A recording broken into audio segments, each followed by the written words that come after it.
Hello, ladies and gentlemen.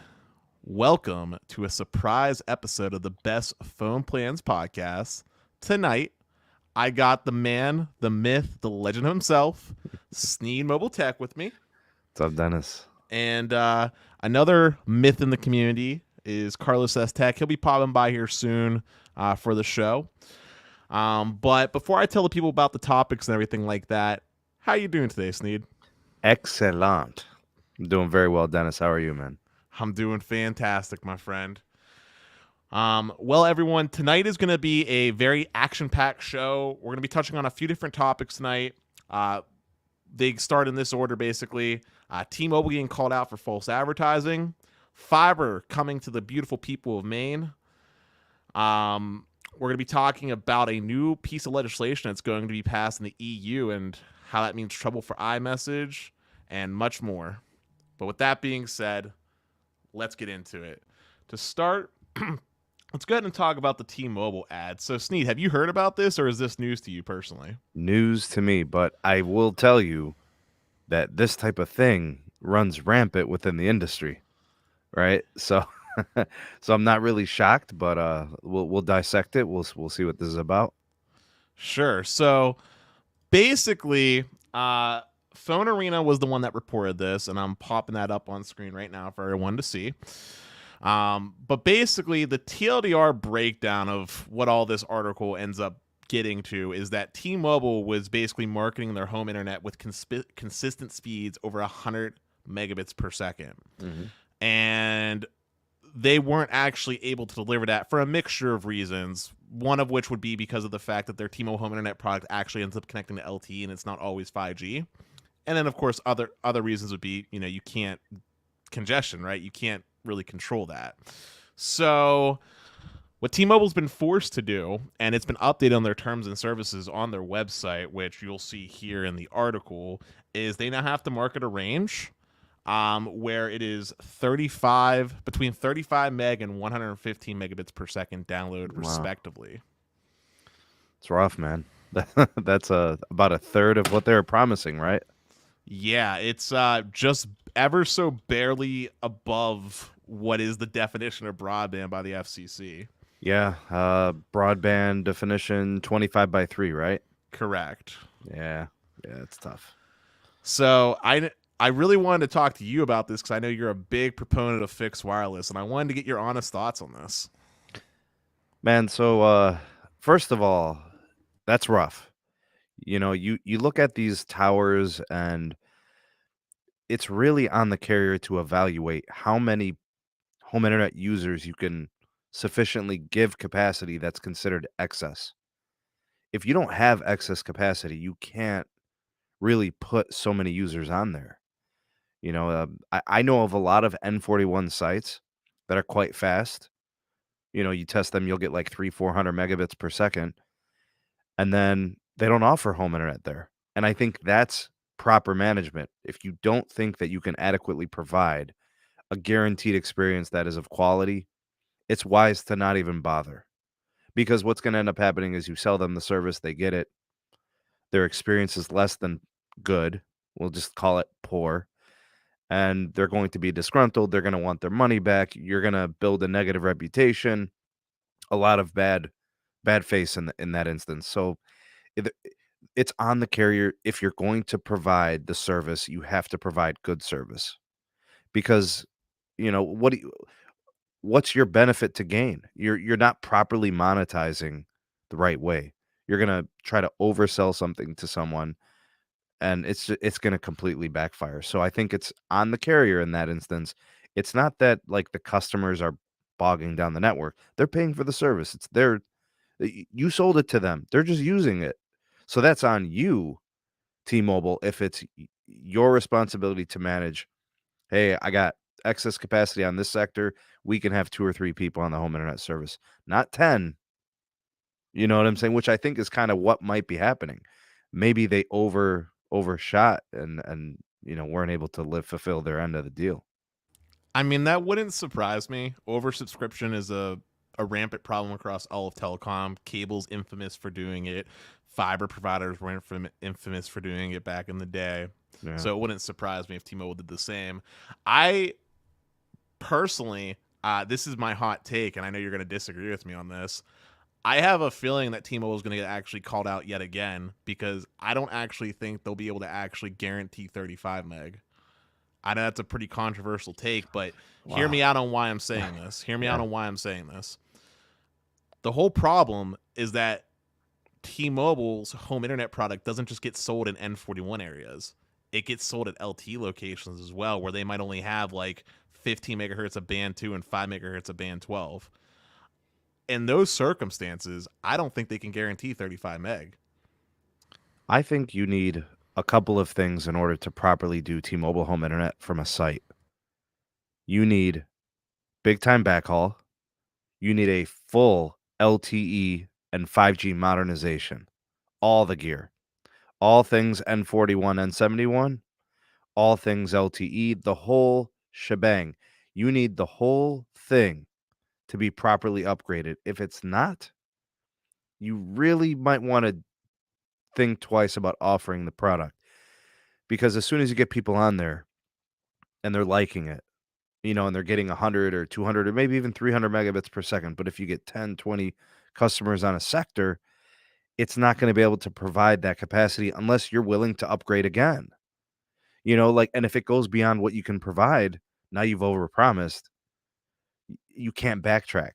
Like, you can't tell people, hey, sorry, we're going to cut you off. The tower is getting a little congested. It doesn't work that way. And, we have talked about the constraint. Currently, it's kind of technology. We have spectrum. T-Mobile has tons of it where they do it. But I do agree with you. If the only type of tower that should be providing this service is one that is, for the most part, future-proof for at least a year or two. If you can't hold that capacity for a year or two till the next time you visit it to upgrade it, update the radios, update the antennas, whatever, there are just some sites that should not be offering it. I agree. I also just want to take a quick moment before we transition to give a shout out to Santiago Hernandez. Thank you so much for the super sticker. It's a little flying pear, so thank you, Santiago. It's much appreciated. With that being said, I think we both said our piece, and I think we both agree that this is kind of a little rough to see. And oh, never mind. I thought Carlos was in here. It looks like he popped out, but we'll get him here. But with that being said, let's move on to the next topic. This is some good news in the telecom industry, and that is my brothers in the state of Maine. Y'all are about to get some fiber from a good old company called Consolidated Communications. So this was reported by a few places, but I first seen it actually by a local news company, WMTW for Maine. And essentially, the TLDR is Consolidated made it public that they're going to be connecting over 150,000 homes in Maine by the end of this year with fiber. That's a good number. That is a good number. That is a good number. That's a great number. I'm happy for those people. In a state like Maine, you just think about population, right? Like these ISPs, they go where the ROI, the return of investment, is going to be rich. They don't want to build out a very expensive, laborious, resource-intensive endeavor and not get a return within 5-10 years. So like Maine, I don't know what the population of the state is per se, but I don't know more than maybe one or two cities in Maine. So I'm assuming, this is a big. It's 1.344 million. That's the population of Maine. So they're basically covering about like 10%. So watch this. They call my state a flyover state, and we have 12 million people. And we're like 11 times the size of Maine, right? 10 times the size of Maine. So it's like, but I'm happy for them. That's really good. Even people that live in Maine, it doesn't matter the population. You need connectivity. People live and work anywhere. People remotely, you want to live in Maine, dude.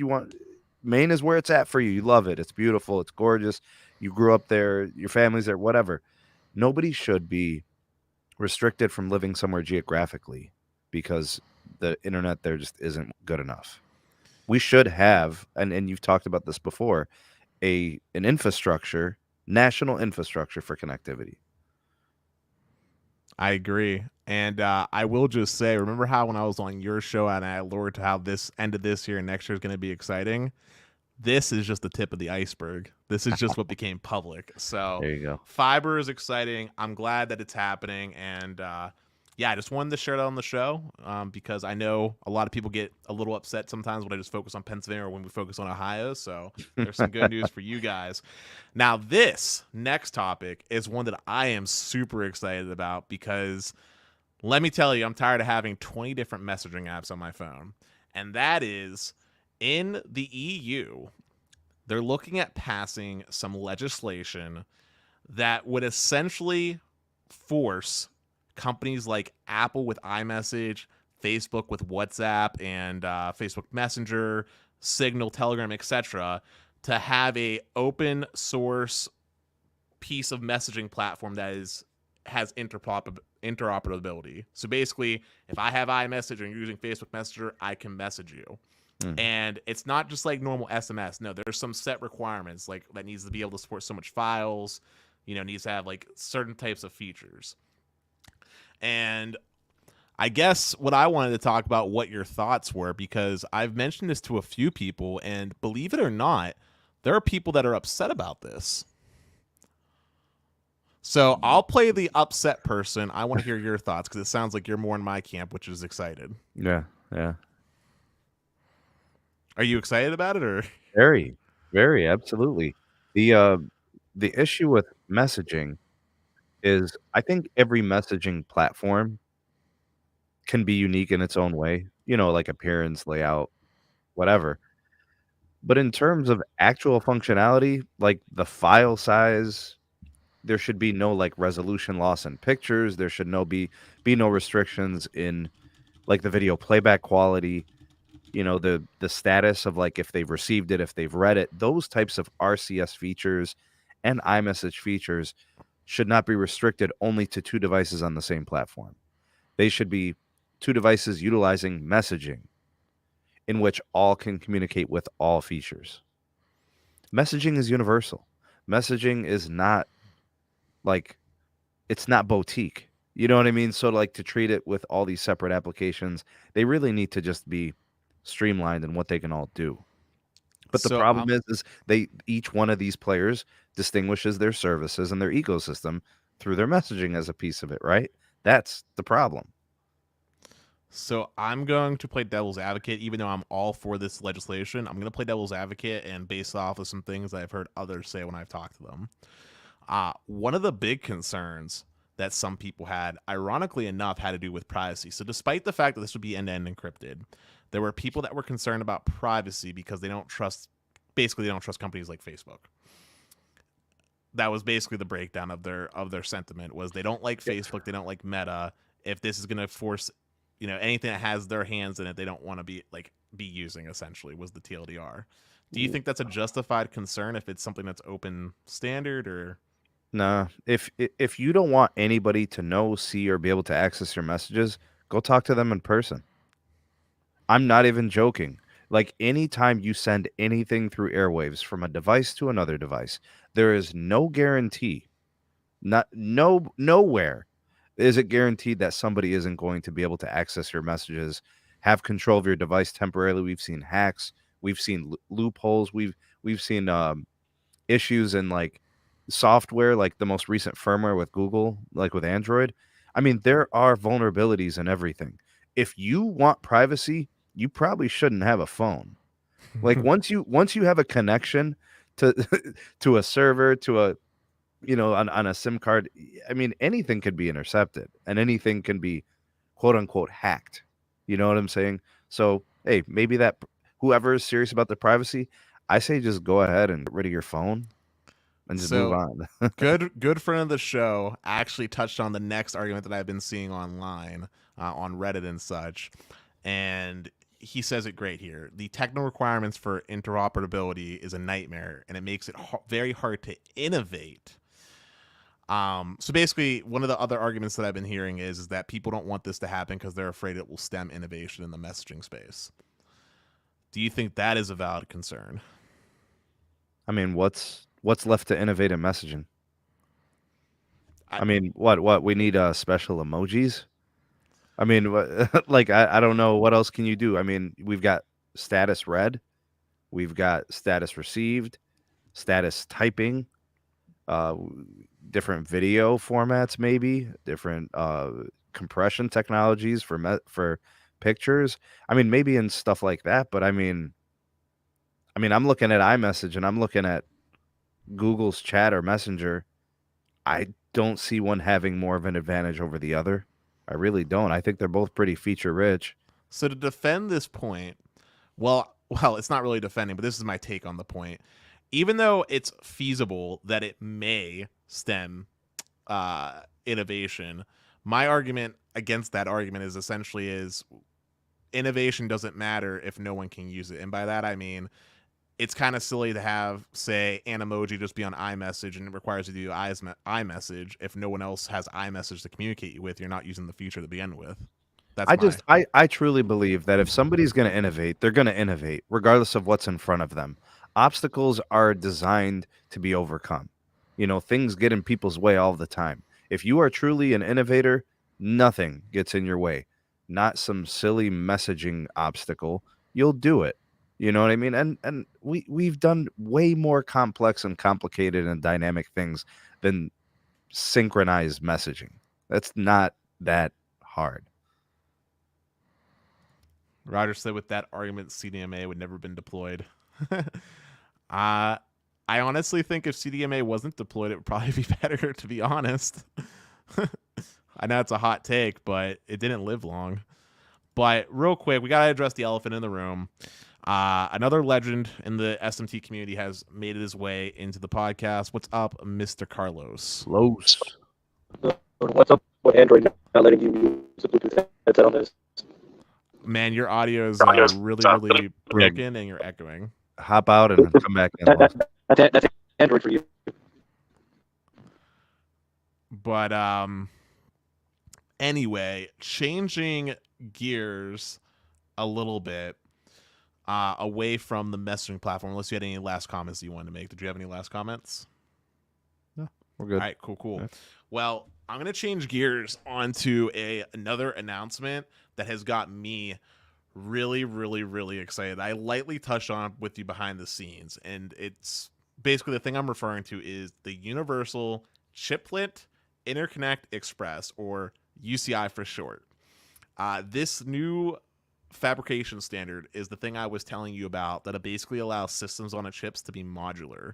So, for example, if Apple wanted to make a new system on a chip that used their processor design but had Qualcomm's modem with Google's like AI engine all packed on it and like AMD graphics, they can make such a system on a chip. Wow. Or like you could do Intel with AMD graphics for the integrated graphics, or you can do whatever combination, insert combination. There's a bunch of companies that are working together on this: Samsung, Google, Intel, AMD, Qualcomm. Meta is also involved in this, TSMC, and even companies I don't necessarily recognize like ASE Group. So I just wanted to ask what your thoughts were on this, and what do you think? What new things do you think we'll be able to get in the tech world that wasn't feasible before? I think with the machine learning and the AI, that a lot of stuff can be unlocked. Like I think about a lot of the automation stuff that we're doing, right, in the future. Like specifically, I would say any list of things that you would consider to be 5G use cases, this is the type of hardware that enables a lot of those things. So IoT devices, connected devices especially, I think are really important here. And none of it has to necessarily be high bandwidth. It has to be it's really about programming. It's about execution. It's about the coding. It's about what it can actually do, right? So and I'm sure, this is going to be powerful stuff, but really it's about flexibility, right? Don't you think that's what this is really about? I think it's going to be a big proponent in ending the chip shortage and preventing chip shortages from happening in the future, because now you can diversify even further your production. Well, you know what we need? What's Honestly, every country needs to have its own foundries.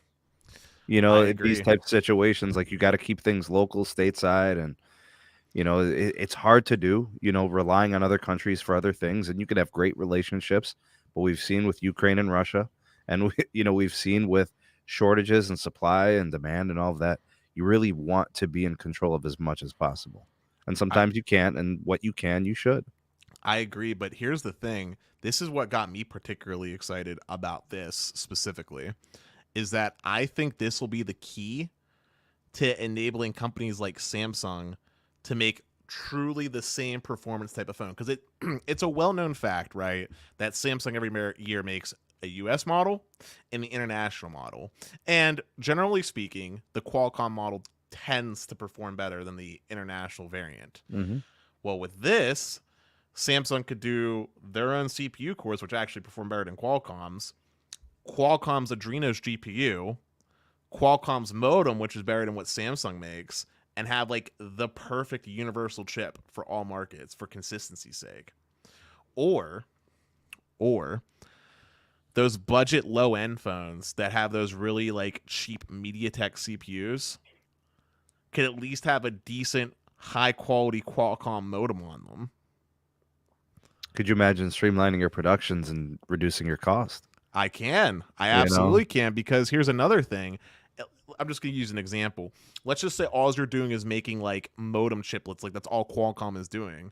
Well, instead of having to make whole separate fabs for each type of chiplet, they could basically just turn off a couple little antennae real quick and make this the sub 6 gigahertz modem, period, So it has a lot of synergies.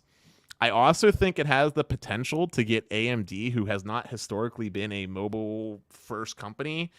It gives them headroom to actually maybe start making AMD based graphics, which would provide some meaningful competition. I feel They've got to get away from their Taiwanese friends. They've got to become a little bit more independent, I think. I mean, I think it's the opposite, my friend. I think that the days of owning your own fab are long gone. I mean, look at the challenges that Intel had when owning their own fab, and they ended up having to use TSMC anyway to begin with to make their small nanometer products. Well, I guess as a company you have to make decisions of what you can and can't handle. I truly believe you should be able to do as much as you can handle as a company. You shouldn't outstretch what you can do. You don't want to stretch yourself thin, and then products start to lose quality or performance or not as reliable, because that can happen too. Especially new entrants.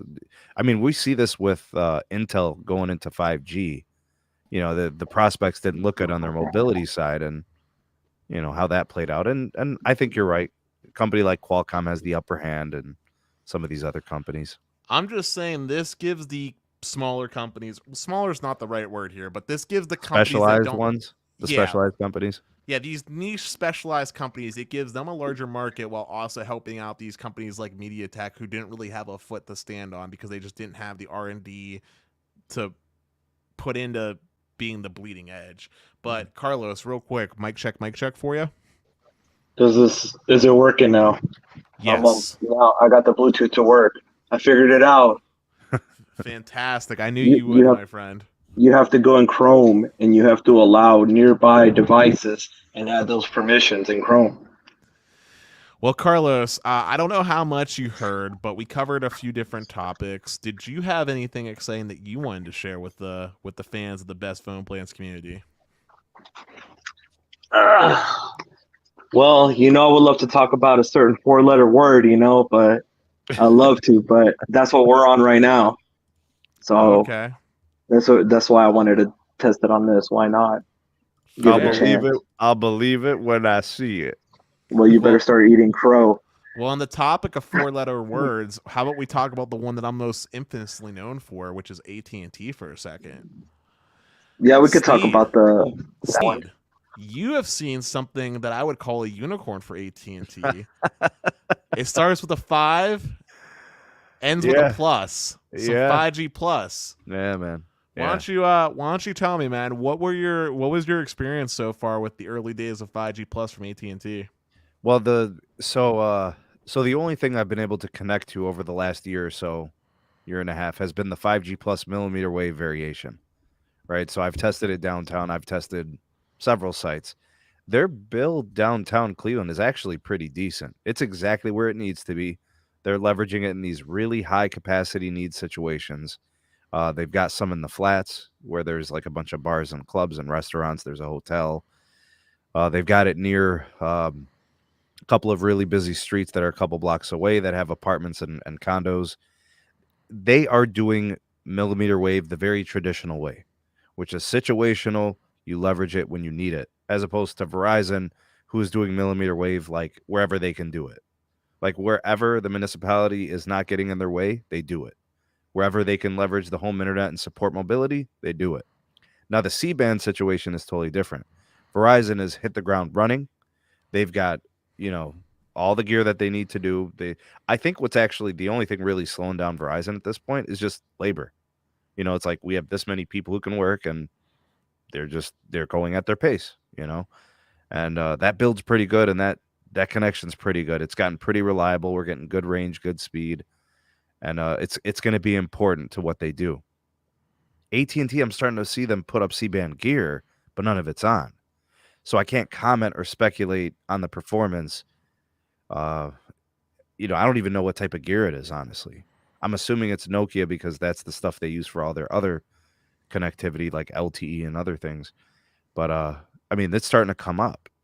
I've found probably about 23 or 24 sites in the Cleveland area that have N77 for them. And I don't know if it's the gear that's going to be running, the 3.45 and the 3.7. I just know that it's going up. So I expect that within a month, 2 months the latest, like I'm talking May, June, I should be able to get some testing done on AT&T's N77. I'm excited because they own a lot of their own fiber runs to their tower sites. So to me, that's the perfect combination for creating a good capacitive experience on these new 5G mid-band connections. If I'm not mistaken, didn't you upload a shorts today? I thought you spotted as a mid-band site that actually you were able to connect to. Yeah. Well, it was the only sites I'm connected to right now for C-band are Verizon's. Okay. AT&T's got sites. So the site that I found that was in Middleburg Heights over by the airport, ironically, it's like 2 miles away from the airport. No restrictions. It's up there, but it's not on. But the site's completely upgraded. Like there's no gear left on the ground. There's no construction equipment around anywhere. That it's done. I tested the LTE. It was great. I tested the 5G, the DSS 5G, the N2. It was good. The site's doing like 200 meg on LTE. So this is only going to make it that much more capacitive. And, it's a shame that AT&T just doesn't do fixed wireless in these situations. But there's a lot of potential there for capacity. Carlos, how about you, my friend? Have you spotted any of that beautiful, glorious AT&T C-band and connected yet? No. I spotted it, yeah, but what connection? Okay. They're playing jokes. Yeah. Well, Sneed, we talk about 5G a lot on this show, right? And on your channel, of course, as well, especially when it comes to mid-band from Verizon and N41 from T-Mobile. But I wanted to ask you, have you looked at the carrier coverage maps recently? I tend not to look too much because they're never really accurate. Like the C-band one is a nightmare for Verizon. I don't know what's what there. 4G LTE, 5G extended range. I don't know what's what anymore. But all I could tell you is this. They're lying, dog. Like they are not being truthful about their coverage. Well, that makes what I'm about to say extra sad then. Because something that I noticed is that even if we're covering like 200 million pops, as T-Mobile likes to say, if you actually look at the actual like square mileage of the US that's being covered by that ultra capacity based off T-Mobile's even exaggerated claims, right? It's like nothing. It's really like nothing. Like Ohio looks great. You have like the most cities that I've seen in most of the states. But other places, man, it's like blob in Pittsburgh, blob in Philly, little blob in State College, little blob maybe in Erie, and then like rest of the state, like nothing. Or like just along the northeast corridor, that main corridor, right? I would expect that to be a location. So going from New York down through like New Jersey and everything, like to Philly and down like Washington and stuff, I would expect that whole area to just be blanketed, like the highways and everything. Which connection in particular, or is it just coverage? I'm talking about N41 specifically. N41. Low band Yeah. N71 looks fine. Like that looks great. I'm talking about the N41, the good stuff, right? The real 5G stuff. That is a very sparse amount of coverage. Ooh, Carlos is showing off something fancy. Yep, he's got the Verizon 5G for business, the Verizon fixed wireless. Got the little cube, man. Always full of goodies. Yeah, the coverage on N41, the first year was very sparse. It was like right at the start of the second year of the build. So like I started to find it more frequently. I would say it's on probably 40% of the sites in my area. Downtown, the outer perimeter, the main city in Cleveland, it's probably on 60% of the sites. So it's a decent layer. They've got it pretty covered. I wouldn't say it's 70% or 80% of the geographic area. You know, that's why pops are just such a horrible metric for coverage. It really needs to be square mileage. Yeah, man, it's just so sparse. Like, okay, I'm sharing my screen now. Instead of me just talking about it, let me actually show it. So, Pittsburgh, it looks decent, but like, if you start zooming in and actually looking at it, there's gaps. there's pretty decent gaps. It's not like we're talking about like rural America here. I mean, Ross Township, pretty big, But going to more specifically to where I was referring to, which, if the map loads, is going to be along this like northeastern corridor, right? This is a very like well-traveled stretch of highway. You know My what I mean? concern are those white patches that have no coverage. Oh, that's West Virginia, probably over here. Or no, wait. Sorry, wait. What is? That's just central Pennsylvania. T-Mobile's always been bad, but this is West Virginia over here. So, but well, that's interesting because they did kind of take on Chantel's coverage area. Yeah, but honestly, man, the only carrier that's good going through West Virginia is AT&T. Not even Verizon's good down in West Virginia, to be honest. Wow. It just is what it is. It's not good for coverage. But like, I don't know, like I would expect like New York, like this is a high density population, right? Like I would expect all this highway to be absolutely perfectly blanketed in just ultra capacity goodness. These different little roads going down through Trenton and Philly and all that good stuff. They're going to have to fill in those gaps eventually. And like going down to Baltimore, like I would expect all this just to be beautiful until you get down to Washington. And it's not. I mean, there's coverage, but it's not ultra capacity. And this is the East Coast. This is where a bulk of people are. And then going into other states, I mean, like big cities like Richmond are covered, but if you start looking at like other cities, there's not much. Your state was the only one that had like pretty much all your cities covered, with Canton, Cleveland, Columbus, Dayton, Cincinnati. Like all your cities are covered, but for most other states, it's usually like St. Louis, and then that's about it. Or like Kansas City, and then you actually talked about this on your stream, but the rest of Kansas is just missing. And we know from your one little short that Kansas, the majority of the state, can't even get access to 25 meg internet. I'm telling you, Dennis, that is the golden opportunity for a fixed wireless access provider, is to literally go into a state that is underserved, doesn't have options. I think the stat was 70% of the state's population, zip codes, were unable to get the 25x3 broadband definition. 25 megabits downlink, 3 megabits uplink. That is a very high percentage. You go there, you build and monetize. I mean, it's a golden opportunity. And, somebody brought up a good point in the comment section of the video was, well, what's the situation with the fiber in the area? Because, like, you might not even be able to create much capacity if the fiber can't be run to the tower sites. But, this kind of harks back to what I was talking about at the beginning of the show, is what is the state of our infrastructure? The fiber should be running. And, hey, I mean, Verizon might have an option with the IAB situation. Right? They've got millimeter wave licenses and a ton of C-band. Let's see if they might do something interesting and innovative in fixed wireless access in places where the fiber just isn't there. Yeah, the only reason why I bring this up is because we're 3 years, almost going into 4 now, for T-Mobile's deployment. And I would just expect them to be a lot further. And Verizon's doing an impressive job for just 1 year of like true deployment. But like, TLDR, based off how things are going, I don't think mid-band is going to be nearly as ubiquitous as I once thought it would be until at minimum 2024. And Carlos said I was being generous when I talked to him about it. He was even thinking 2026. I mean, I think the top PAs are going to be pretty well covered here within the next year. So like end of this year, our conversation is going to be a lot different. I think you're right about the cities, but like I'm going to use Pittsburgh as the example. That coverage map for Pittsburgh pretty much looks the same as it did last year for the most part. Yeah, but you've only had one carrier building it. Now I'm talking about for T-Mobile specifically. Oh, okay. So you're looking at the N41. Yeah, the way I'm looking at it is this. You had one carrier building for 5G. Now with AT&T and Verizon in the fold, who notably also have higher CapEx, I think it's going to be a much more substantial year for build-out for dedicated 5G. I expect Verizon, at least in Cleveland, I expect them to have as much or surpass T-Mobile's N41 with their N77 probably by July.